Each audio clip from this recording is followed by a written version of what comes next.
சேலை கட்டி மயில் போல்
நாட்டு கழகு ஏண்டா மண்ணு கழகு பயிர் பயிர் கழகு சம்பா சம்பா கழகு நாடு அப்படி நீர்வளம் நிலவளம் போவளம் கனிவளம் நாடு வளம் மிக்க நாடு எங்க நாடோ மேலோக நாடு அப்படி பாரண்டத்துல உலகத்திலே 7 லோகங்களே மேலோகத்தை அரசாட்சி செய்யக்கூடிய மேகராஜனுக்கும் மேகாவதிக்கும் மகளாக பிறந்தவர் என்னோட பேரு தான் மின்னல் ஒளி மின்னல் ஒளி மின்னல் ஒளி மின்னல் ஒளி.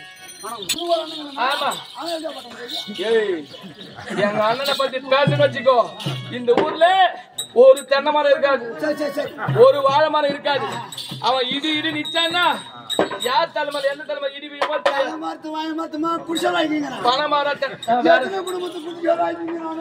ஏண்டா உன்ன மாதிரி ஆளு எங்க அண்ணனை யாரு ஏசிக்கிறாங்களோ பேசிக்கிறாங்களோ அவர் தலையில இடி விழும் அப்படி அண்ணன் ஒருவர் இருக்கின்ற அப்படி இருக்கும்பொழுது சரவணா நானும் வந்து வெகு நேரம் ஆயிருக்கிறது அப்படி இருக்கும்பொழுது என்ன பார்த்தா எப்படி இருக்குது சரவணா ஏண்டா என்னது மண்ணு மண்ணா மோடு மாடா என்ன பார்த்தா எவ்வளவு அழகாது பத்தியா இந்த துணி வாங்கி கொடுத்தது யார் தெரியுமா எங்க அம்மா வாங்கி கொடுத்தாங்கடா எவ்வளவு அழகா இருக்கு பத்தியா இது எங்க அண்ணன் வாங்கி கொடுத்தாரு கம்பல் அந்த கம்பல் எங்க அண்ணன் வாங்கி கொடுத்தாரு தோடு எங்க அப்பா வாங்கி கொடுத்தாங்கடா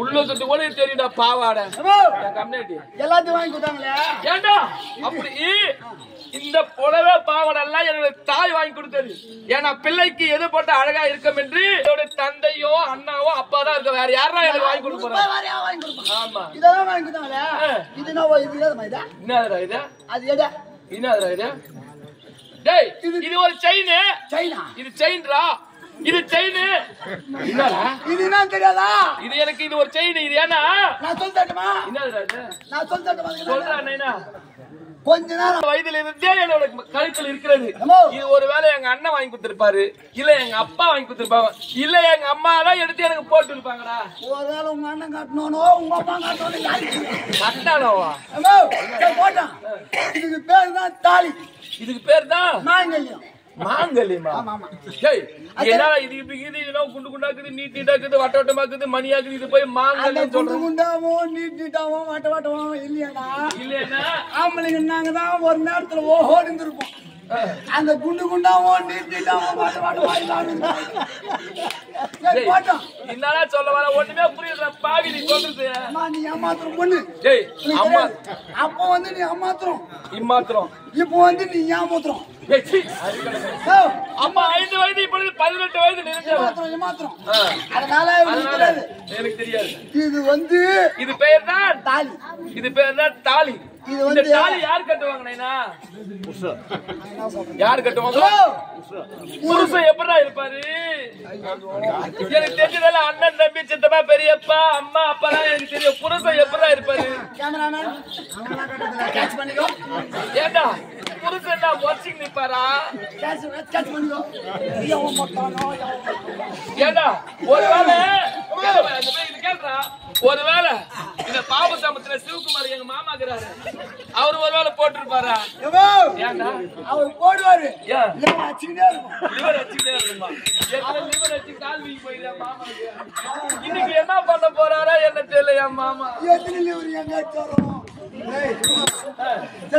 இது என்னது இது பேர் தாலி இது உனக்கு சொன்னா தெரியாது ஒரு வேலை உங்க அப்பாவுக்கு தெரியல ஓ என்ன ஈட்டெடுத்து என் தாய் தெரிஞ்சிருக்கலாம் நான் சொல்லுவேன் உனக்கு புரியாது நீ சொல்லிக்கிது எதுனா புரிஞ்சுக்குதா அதனாலதான் எல்லாம் சிரிக்குதான் தெரியாதனால புரியாது அறியாது நான் மாலை கிட்ட போய் கேட்கலாமா யாரு அப்பா கிட்ட போய் கேட்கலாம் அப்பா கிட்ட கேட்கணும் ஓடி வாடா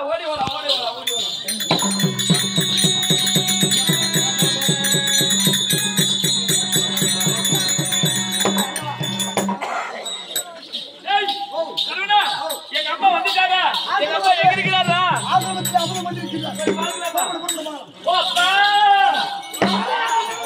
அப்பா தந்தையே உங்கள் பணிந்தேனே தரவிலே நான் சுகமுடனானே தந்தையே என் அருமை தந்தையே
அப்ப ஏன் ஓப்பா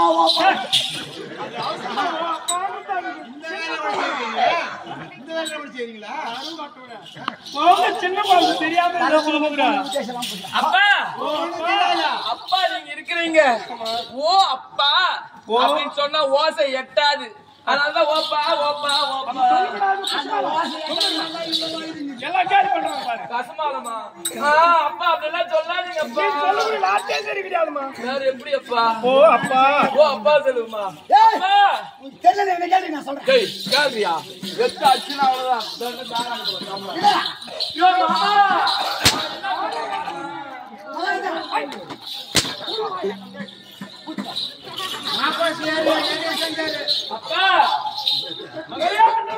உன்னுடைய பாதாள விண்ணத்தை ஆதாரமா பண்ணிட்டு உன்னுடைய மகள் ஒப்பற்ற மகள் மின்னலுடைய வந்தன அப்பா ஆசீர்வாதம் அப்பா ஆதார விண்ணத்தை நீங்கள் ஆதாரமாக வழிந்தபடியே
சொல்ல ஏன்னு சொல்ற அப்பா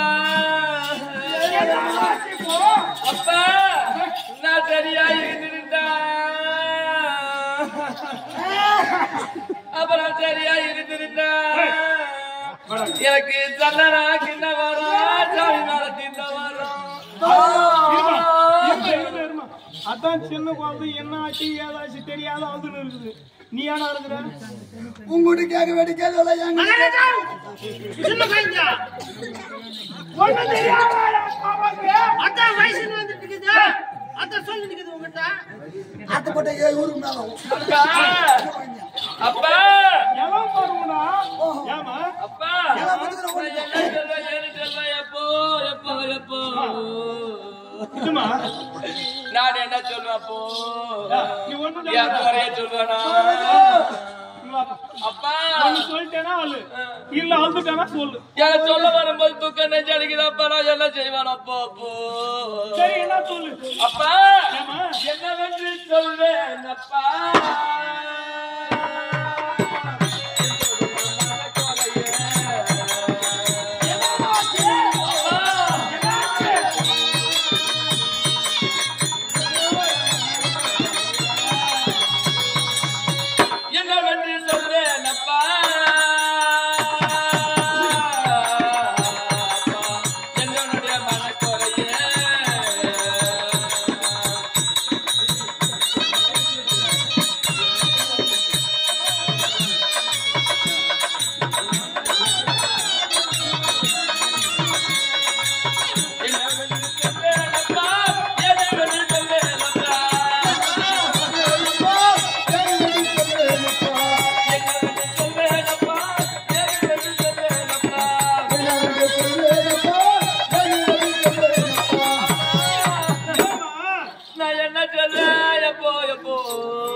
காலைகள் முடித்து விட்டு அந்த தாதிமார்கள் நந்தவனத்துக்கு சென்று அப்பா என்ன போல பெண்கள்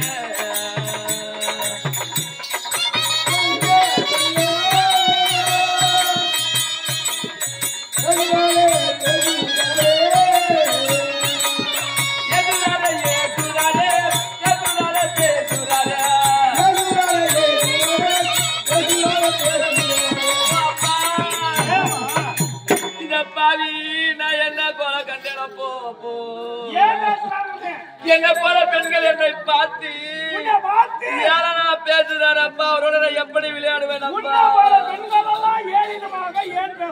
என்னை பார்த்து ஏளனமா பேசுறாங்களப்பா நந்தவனத்தில் ஆடிய மல்லி முல்லை 20 மரங்களை பறித்து ஆரம்ப தொடுத்து அந்த சிவனுடைய கோயிலுக்கு செல்ல வேண்டும் என்று அனைத்து பேர் ஒன்றாக சேர்ந்தோம். ஒன்றாக சேரும் பொழுது குளித்து விட்டு கோயிலுக்கு போலாம் என்று என்ன போல பெண்கள் பார்த்தாங்க. குலைகளெல்லாம் அழைத்து விட்டு குளக்கரைக்கு சென்று குளிக்கும் போது அப்பா இந்த தாய்க்கு சொந்தக்காரே அப்பா யாரும் என்று கேட்கிறாரே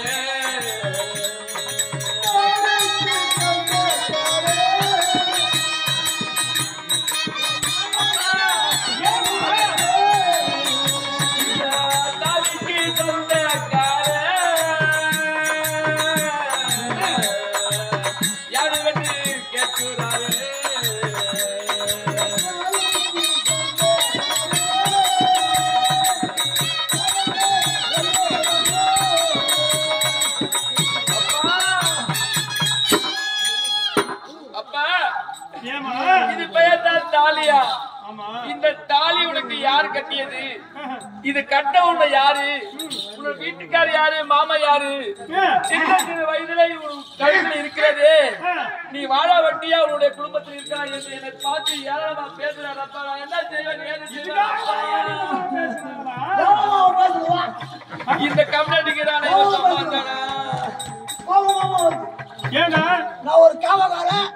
நான் இருக்கும் போது எங்க அம்மா கிட்ட எவ்வளவு பேசணும் கேளுடா அப்பா எங்க அம்மா கிட்ட எவ்வளவு பேசணும் அம்மா எங்க அம்மா கிட்ட காவக்காரன் நான் இருக்க சொல்ல நீ குளிக்கு போற எனக்கு தெரியுமா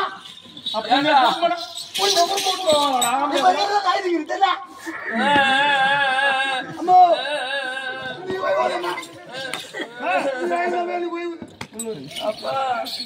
இப்ப இந்த தாலிக்கு சொந்தக்காரி யாருன்னு கேக்குறேன். ஆமாப்பா இது யாரு? அவர் எப்படி இருப்பாரு? கருப்பா இருப்பாரா, குள்ளமா இருப்பாரா, நீட்டா இருப்பாரா, அகலமா இருப்பாரா, உயரமா இருப்பாரா? அவர் கொஞ்சம் ஒல்லியா ஒல்லியா? ஏண்டா அவர் ஒல்லியா இருப்பாரா? கொஞ்சம் கிளம்பா கொஞ்சம் கிளம்பா. ஏன்னா கால அப்படி காமிக்கிறேன். ஐயோ அப்போ அவர்தான் சொல்லிக்கானப்பா அவருக்கு.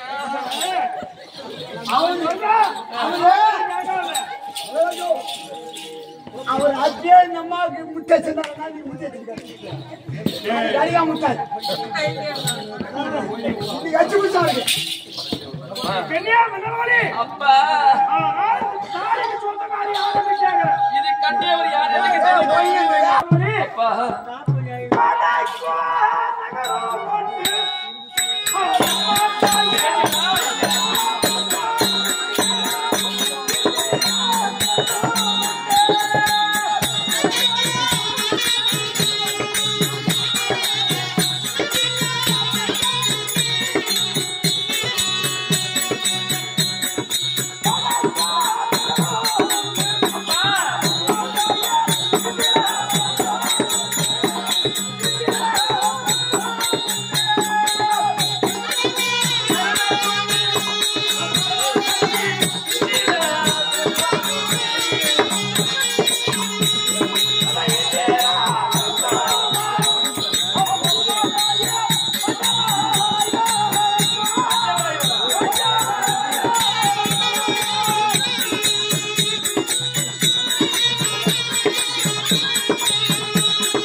வடக்கே ஒரு நகரம் உண்டு. அந்த நகரத்தை ஆளக்கூடியவர் பஞ்ச பாண்டவராயவர் ராஜார்கள்.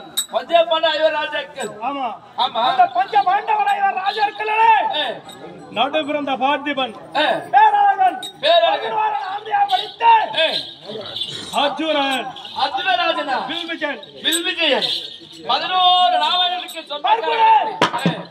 இப்படி சொல்லக்கூடிய 11 நாமதேவம் படித்தவன் உன்னுடைய கணவன். அப்படியா? ஆமா. அப்பா எப்போ வருவாரப்பா என் கணவரப்பா என் கணவரப்பா என்னை எப்போ வருவார் என் கணவன்.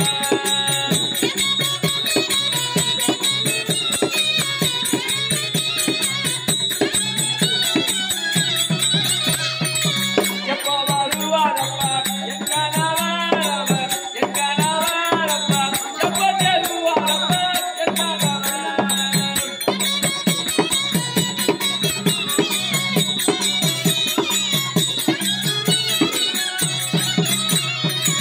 அப்பா அப்படி என்றால் 12 வருஷம் வனவாசம் ஓராண்டு அஞ்ஞாதவாசம் கழித்து வந்தான். ஆடியில் என்று காடுவாகதியாக ஓட்டி விட்டான் துரியன். அப்படி காடுவாகதியாக ஓட்டி விட்டு 13 கழித்து நாட்டுக்காக வந்தார். மன்னளந்த மாயன் கோபாலகரனை அனுப்பி வைத்தார்கள். மன்னளந்த மாயனோ பாண்டவருக்கு சேரக்கூடிய அந்த பாகத்தை வந்து கேட்கும் வரையிலே நாடு கொடுக்கும் மறுத்தார் துரியன். பிறகு 18 நாள் பாரத பாரதம் கை தட்டி விட்டார். 18 நாள் சண்டைக்கு கை தட்டி விட்டார். ஆமா ஆமா. அப்படி இந்த 18 நாள் பாரத பாரதம் நடக்க வேண்டும் என்றால் கடினமான தவம் செய்ய வேண்டும் என்று வேசவர் சொல்ல சொல்ல அர்ஜுனன் கைலங்கிரிக்கு தவத்துக்கு செல்லும் வேலையிலே என் கணவர் கைலகிரிக்கு தவ செல்லும் வேலையிலே அனைவரும் சென்று இந்த தவத்தை கெடுப்பதற்காக அண்ணன் பாரு யாரு இடிமன்னன்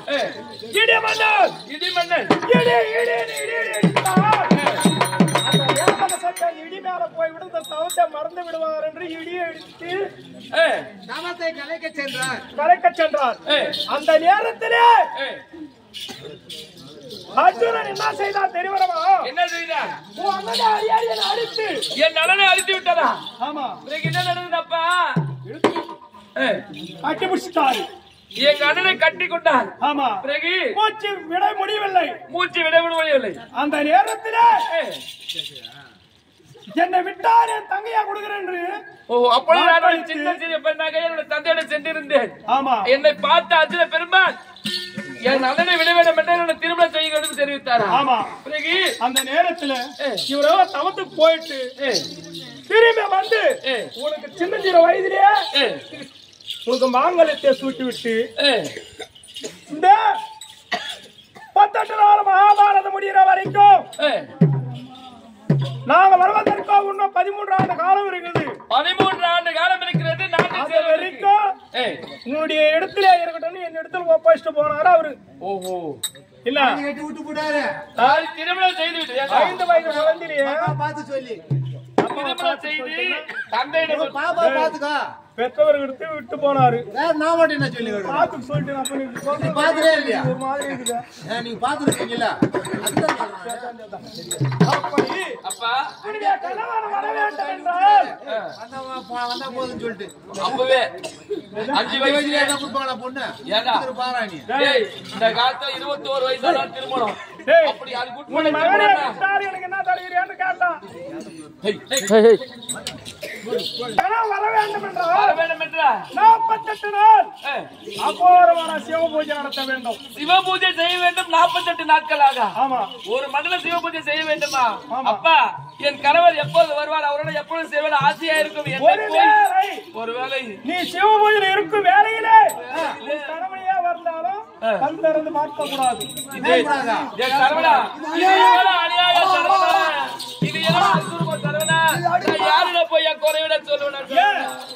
அப்பா அவர் வந்த ஒரு நொடிக்கு நான் ஏதாவது அவருடைய சிவ பூஜை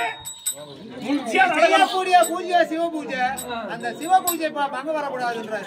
சிவ பூஜைக்கு பங்க சிவ பூஜை முடிகிற வரைக்கும் கடவுளையே வந்தால் யார் வந்தாலும் கங்காரதை பார்க்க கூடாது. நீ பூஜை செய்துட்டே ஒருவேளை ஏதாவது பங்கு ஏற்படுச்சுன்னா வாழ்க்கை நல்லா இருக்காதான். ஐயோ இது கொடுமையா இருக்கு. அப்பா சொல்ற எங்க நீங்க செய்தது தவறு. 5 வயதுல திருமணம் எனக்கு செய்தது. அதுவும் இல்லாம 18 வயது ஆன பிறகு எனக்கு கணவனை சேர்த்து வைப்பேன்னு பார்த்தா பூஜை செய்ய சொல்லி செய்யற வயசா எனக்கு பூஜை செய்ய